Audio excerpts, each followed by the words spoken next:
Now I invite Arshia Hussain from Chenab. The topic of our speech is where the world is coming to.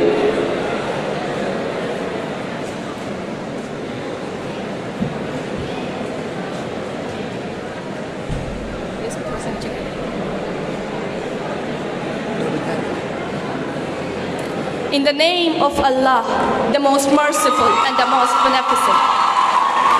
Today, in this august house, the topic under discussion is a question that puts me into a state of gloom, where the world is going to.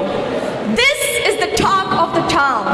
This is the source of hearty discussions in talk shows on every news channel. Long debates are going on. Statements and suggestions are being put forward, but of no use. The world will surely end up nowhere but a ditch. A ditch dug by our own selves. A ditch of deprivation, innumerable pandemics, economical crisis, wars, destruction, climate pledge, and whatnot. Humanity is dragged to the nook of devastation, and you are asking me where the world is coming to? The world is at the stake of desolation. Mr. President, I don't see the world touching the skies, but I see it demolishing the ground it stands on. Ukraine-Russia war speaks of the annihilation of humanity. Mothers lost their vulnerable sons. Sisters mourned over the bloodshed of their brothers. Fathers buried their innocent daughters. Mr. President, there is no doubt about it. We're living in times of catastrophic crisis, where the lives of innocent civilians are sacrificed in the wars of their masters. Yes, in Ukraine, but not only. Since the last plenary, tens of thousands of Afghani citizens have been forced to flee in search of food and safety. 5 million children face famine and agonizing and painful death. A 500% increase in child marriages and children being sold just so they can survive. Mr. President, there is no mention of it. Not here, not anywhere. No wall-to-wall TV coverage, no emergency humanitarian response, no special plenaries, not even a mention in this plenary, no Afghani delegations, and no statements. My God, they must be wondering what makes their humanitarian crisis so unimportant. Mr. President, what makes their humanitarian crisis so unimportant?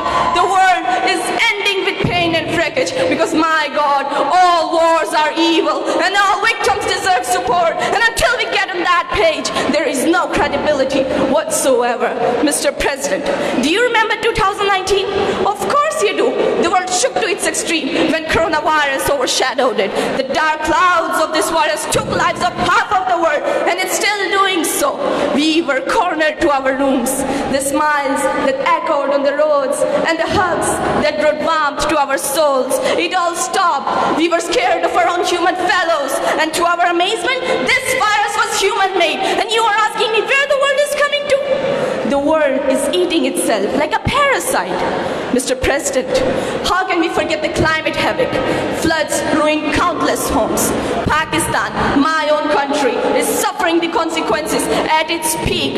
Water scarcity in sub-Sahara Africa speaks of another extreme, whereas in Pakistan, grounds were washed away with inundating waters, homes destructed, lives torn apart, people stand helpless, and where the world is coming to?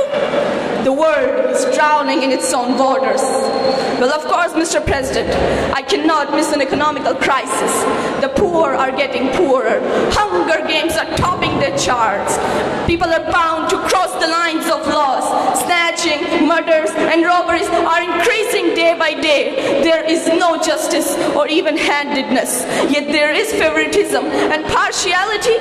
Crimes have escalated, and you are asking me where the world is coming to? Mr. President, the world is ripping off its own skin.